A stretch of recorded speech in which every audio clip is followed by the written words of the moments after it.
Investment in securities are subject to market risk. Please carry out your due diligence and read all the related documents carefully before investing.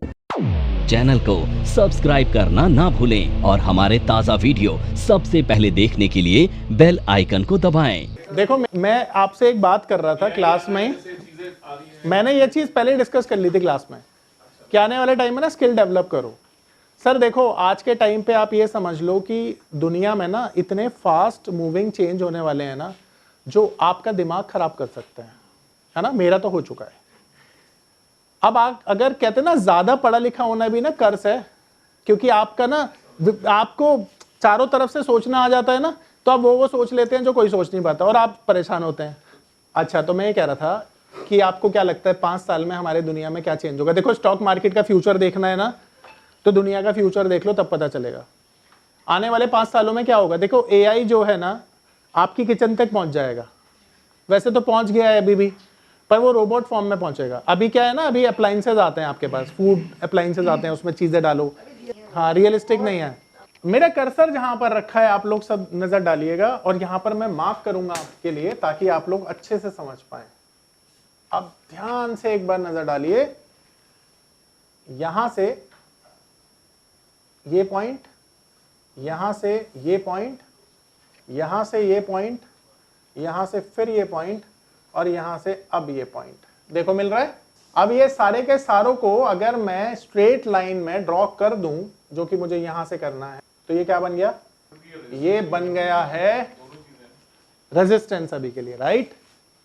और अब ये अगर यहां से break हुआ तो इस लेवल को बोला जाएगा ब्रेकआउट। और ब्रेकआउट के बाद स्टॉक कहां तक जाता है? वहां तक जहां पर उसको अगला रेजिस्टेंस मिलता है। तो ये रेजिस्टेंस है अगला, है ना, इसी को बोला। बोलो, आ रहा है समझ में? अब इसके बाद अगर ये ऊपर गया तो अगला रेजिस्टेंस कहां मिलेगा? अगला रेजिस्टेंस देखो यहां पर मिलेगा, 1 2 3। अब इसको मैं अगर ऐसे मिला दूंगा ना, तो ये लेवल आ गया। देखो ध्यान से। अब इसके बाद अगला रेजिस्टेंस कहां मिलेगा? अगला रेजिस्टेंस, और फिर इसके ऊपर ये लाइफ हाई है, जिसे हम बोलते हैं 52 वीक हाई रेजिस्टेंस। अब मेरा सवाल कि सबसे बड़ा सपोर्ट कहां पर है? यहां पर है। क्यों? क्योंकि इतना बड़ा टाइम इसने कवर कर दिया है। पर टेक्निकली इससे बड़ा, इनफैक्ट ये वाला सबसे बड़ा है, क्योंकि इसने देखो सबसे बड़ा टाइम कवर किया है ना। बोलो, आ रही है बात समझ में? अब ध्यान से समझना। आपने देखा कि ये जो स्टॉक है, यहां से शुरू करता हूं मैं,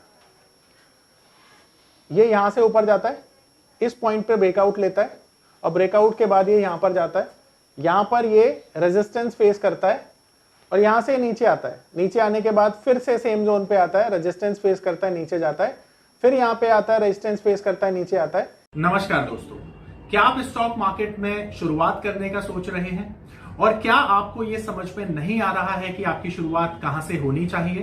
तो मैं आपको एक ऐसा कोर्स सजेस्ट करने जा रहा हूं जो आपकी लाइफ चेंज कर सकता है। और मैं बात कर रहा हूं NIFM का advance level of smart investor course की, जो आपकी लाइफ चेंज कर सकता है। जी हां, आपने सही सुना।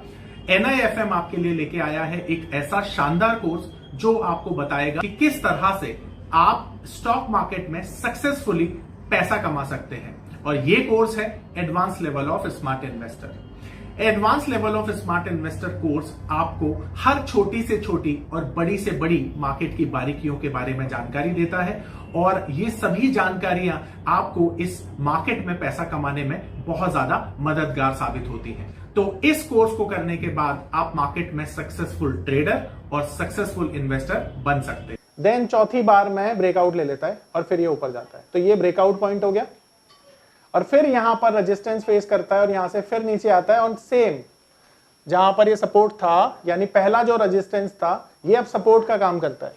यहां से फिर ये ऊपर जाता है, नीचे आता है, और फिर ऊपर जाकर ये ब्रेकआउट दे देता है, और फिर ये जाता है यहां तक, फिर उसके बाद ये नीचे आता है, सपोर्ट लेता है, फिर रेजिस्टेंस फेस करता है, और इस बारी ये दे देता है ब्रेक डाउन। और ब्रेक डाउन देने के बाद ये नीचे आता है, देन ब्रेकआउट होता है, फिर ये ऊपर जाता है, अगला ब्रेकआउट देता है, और फिर ये नीचे आता है, यहां से ब्रेक डाउन दिया, अगेन ब्रेक डाउन दिया, अगेन ब्रेक डाउन दिया, अगेन ब्रेक डाउन दिया और यहां पर आकर सपोर्ट लिया। अब मार्केट में इसी तरह से मार्केट चलता है, ठीक है, ब्रेकआउट लेकर ऊपर जाएगा, ब्रेक डाउन देकर नीचे आएगा। अब क्या ये चीजें 100% काम करती हैं? जवाब है नहीं, 100% चीजें काम नहीं करती हैं। एक साइकोलॉजी समझाता हूं उसकी, ठीक है, पहले तो समझ लेगी कैसे, मतलब मैं बताता हूं आपको। देखिए क्या होता है कि जैसे आप ड्राइव करते हैं तो आप एक पर्टिकुलर रास्ते से आते हैं। अब उस रास्ते पे आपने देखा कि सरकार रोड बनाने का काम कर रही है जिसमें उन्होंने गड्ढा खोदा हुआ है, और आप उस गड्ढे को एक बार देख लेते हैं तो आपकी गाड़ी रुक जाती है गड्ढे को देखकर, और आप अपना रूट जो है चेंज कर देते हैं। फिर अगले दिन आप आते हैं और आप देखते हैं कि यार इस रोड पे तो गड्ढा था, तो मैं इस रोड से नहीं निकलता, किसी और रूट से निकलता हूं। आप उस रोड को चेंज कर लेते हैं। सेम चीज चार्ट के पैटर्न पे होती है। जब कोई भी चीज किसी पर्टिकुलर प्राइस को रिस्पेक्ट देकर नीचे आ जाती है और दोबारा से बाउंस बैक करके उसी प्राइस पर रीटेस्ट करती है, तो ट्रेडर यही सोचता है कि पिछली बार इसी प्राइस से स्टॉक नीचे आया था, तो इस बार भी चांसेस हैं कि ये नीचे आएगा। तो साइकोलॉजी कैसे काम कर रही है? जो लास्ट रेजिस्टेंस लेकर स्टॉक नीचे आया है, इस बार भी आ सकता है, क्योंकि वो डेटा आपको सजेस्ट कर रहा है कि पिछली बार यहां से आया था, अभी से ब्रेकआउट देने दो, तब नया काम करेंगे, नहीं तो दोबारा मार्केट नीचे जा सकता है। सपोर्ट और रेजिस्टेंस के पीछे ये साइकोलॉजी काम करती है। अब सपोर्ट का उल्टा है कि जब मान लो किसी पर्टिकुलर प्राइस से कोई स्टॉक ऊपर बाउंस बैक कर रहा है और अगली बार दोबारा वहां पर चला गया वो, या तीसरी बार वहां पर चला गया, तो आपके दिमाग में क्या रहेगा? पिछली बार इस प्राइस से बाउंस बैक दिया था, क्या पता इस बार भी दे, और वो उस बार भी दे देगा, तो आपको लगेगा कि यार ये तो डिमांड जोन है। तो सपोर्ट को हम क्या बोलते हैं? डिमांड जोन बोलते हैं, और रेजिस्टेंस को हम क्या बोलते हैं? सप्लाई जोन बोलते हैं। इसी तरह से मार्केट में काम होता है। वही मैं आपको बता रहा हूं ना, यही तो बताया मैंने अभी आपको। तो लेट्स से ये एक प्राइस था पर्टिकुलर XYZ, मुझे नहीं पता क्या प्राइस था, यहां से स्टॉक नीचे आया। अब दोबारा देखो इसी प्राइस पे आके क्यों नीचे आया? अब आपका सवाल ये है, देखो एक ट्रेडर जब रेजिस्टेंस बना रहा है ना, तो वो ये देखता है कल का हाई या प्रीवियस हाई जिसे कहते हैं, वो क्या था। ये पावर ऑफ नंबर थ्योरी इतनी बेहतरीन थ्योरी है कि इसे करने के बाद आप एक अलग अनुभव करेंगे और आपको लगेगा कि शायद इसी चीज की आपको तलाश थी। बहुत सालों की ट्रेडिंग के बाद, इन्वेस्टिंग के बाद आपको शायद ऐसे प्रोडक्ट की जरूरत थी जो मार्केट में आपको वो कॉन्फिडेंस दे पाए, जिस कॉन्फिडेंस के साथ आप रोज पैसा कमा पाए और जितना आप चाहें उतना पैसा कमा पाए। तो हमारी ये जो पावर ऑफ नंबर थ्योरी है, ये आपको आपकी सभी इच्छाओं को पूरा करने के लिए है। और आप देखेंगे कि इस थ्योरी को करने के बाद जो आपका कॉन्फिडेंस है, आपकी जो एक्यूरेसी है, आपकी जो क्षमताएं हैं मार्केट से पैसा कमाने की, वो बहुत ज्यादा बढ़ जाएंगी। और आप देखेंगे कि जो आपने आज से पहले अनुभव नहीं किया था अपनी ट्रेडिंग के दौरान या इन्वेस्टमेंट के दौरान, आप इतना बेहतर अनुभव करेंगे इस कोर्स को करने के बाद। जब तक ये प्रीवियस हाई ब्रेक नहीं करेगा तब तक नया हाई तो नहीं बनेगा। करेक्ट है? ये साइकोलॉजी मार्केट को इंपैक्ट कर रही है। मैं वही बताता हूं। अब इसके दो आंसर है। पहला, टेक्निकली क्या पता यहां पर मार्केट ओवरबॉट हो गया हो, पहला जवाब। दूसरा जवाब, क्या पता यहां पर कंपनी का रिजल्ट बुरा आया हो, दूसरा जवाब। तीसरा जवाब, हो सकता है यहां पर कंपनी के लिए कोई नेगेटिव न्यूज आई हो। बहुत सारे रीजन हो सकते हैं। उन्हीं रीजन की वजह से ये मार्केट में सेम चीज, तो टेक्निकल में तो हर चीज रिपीट होती है। आप एक बार बताओ, टेक्निकल में इंडिकेटर को बार बार रिपीट करके अपनी ट्रेड ले रहे हो, आप पैटर्न को रिपीट करके ट्रेड ले रहे हो, सपोर्ट रेजिस्टेंस को रिपीट करके ट्रेड ले रहे हो, तो आप तो टेक्निकल को क्या कर रहे हो? कॉपी पेस्ट ही तो कर रहे हो। पर ये कॉपी पेस्ट नहीं कर रहे हो, मार्केट की साइकोलॉजी से ये सारी चीजें हो रही हैं। जो एक ट्रेडर सोच रहा है उससे ये सारी चीजें हो रही हैं, और उसी को देखकर सब पोजीशन बना रहे हैं। अच्छा देखिए, एक सेकेंड, मैं आपको ना मैं एक और एग्जांपल देकर बताता हूं।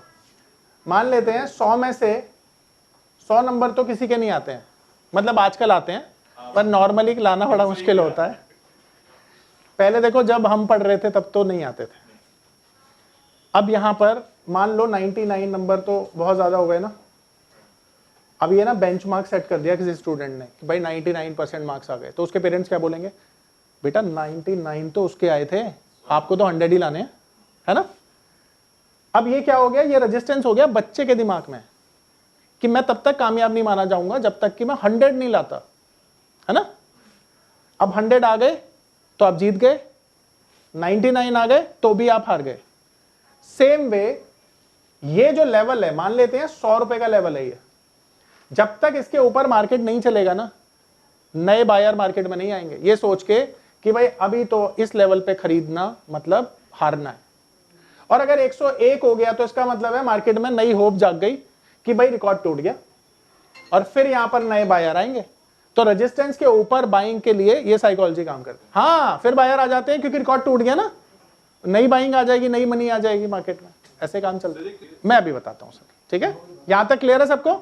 सपोर्ट रेजिस्टेंस का फंडा, ये गैप में ना मैं आपको पढ़ाऊंगा, ये गैप में मैं आपको पढ़ाऊंगा। गैप की ना एक थ्योरी होती है, वो पढ़ाऊंगा मैं आपको। नहीं नहीं नहीं नहीं, देखो गैप को मैं कंसीडर नहीं कर रहा, मैं सिर्फ हाई एंड लो को कंसीडर कर रहा हूं, ठीक है? गैप से आपका कोई वैसा मतलब नहीं होगा सपोर्ट रेजिस्टेंस ड्रॉ करते हुए, आप केवल कैंडल के हाई एंड लोस को कनेक्ट करके सपोर्ट रेजिस्टेंस ड्रॉ करेंगे, ठीक है? परफेक्ट। अब ध्यान से समझिएगा, मैं एक चीज समझाना चाहता हूं आपको। तो परफेक्ट एग्जांपल देखता हूं, मुझे मिल गया है परफेक्ट एग्जांपल। आप इस चार्ट को ना यहां तक भूल जाओ कि ये बना हुआ है, भूल जाओ, ठीक है? अब सिर्फ ये ध्यान रखो कि मार्केट में ये 3 हाईज हैं, ये वाले, ध्यान से समझना, ये 3 हाई हैं, सबको समझ में आ रहा है? ये यहां पे क्या था? ट्रिपल टॉप था ये, जो मैं पैटर्न पढ़ाऊंगा आपको। पर सवाल ये है कि ये मेरे लिए 52 वीक हाई है, करेक्ट है? पिछले 1 साल का हाई क्या है? ये। अब ये ब्रेक होगा तो 52 वीक हाई ब्रेक होगा, यही मतलब हुआ। आप देखो यहां पर 52 वीक हाई ब्रेक हुआ, उसके बाद मार्केट में क्या हुआ? यहां से यहां तक देखोगे ना 300 पॉइंट है, 300 पॉइंट्स, और ये 300 पॉइंट्स ना बहुत जल्दी आए हैं, लाइक 3-4 दिन में। तो मैं जो समझा रहा था कि जब मार्केट 52 वीक हाई के ऊपर चला जाता है तो वहां पे ब्लू स्काई जोन है। मार्केट कितना ऊपर जाएगा नोबडी कैन प्रेडिक्ट। यहां से ना मार्केट में तेजी बनती है, शार्प अपसाइड आती है, और वो शार्प अपसाइड का ये एक एग्जांपल देख पा रहे हो आप। इसे मैं बार बार दिखाऊंगा आपको, अभी तो ये एक चार्ट है, 50 दिखाऊंगा, और आपको ये समझाना चाहता हूं कि 52 वीक हाई स्ट्रेटेजी कितनी ज्यादा सॉलिड है। उसके ऊपर की साइकोलॉजी समझना कि नई बाइंग कब आएगी मार्केट में, जब 52 वीक हाई के ऊपर मार्केट जाके सस्टेन करेगा। आप समझ रहे हो? जैसे मार्केट में कोई नया फैशन आता है तो जल्दी जल्दी बिकता है ना, पुराने फैशन को तो लोग सोचते हैं अरे यार ये तो मिल ही जाएगा। सेम चीज समझो, जो भी चीज पहली बार हो रही है ना वो सबको अट्रैक्ट कर रही है, बार बार हो रही है ना उसमें किसी का इंटरेस्ट नहीं है। सेम वे 52 वीक हाई पहली बार ब्रेक हुआ इतने टाइम में, सबका इंटरेस्ट आ जाएगा यहाँ पे। और जो थोड़े वो होंगे, थोड़े कम लाइक क्या बोलूं, थोड़े कम समझदार रिटेलर जो बेचारे हमारे होते हैं, वो क्या करेंगे? वो सोचेंगे अरे इतना महंगा हो गया, यहाँ पे सेल कर देते हैं, और सेल करके बेचारे बर्बाद हो जाएंगे।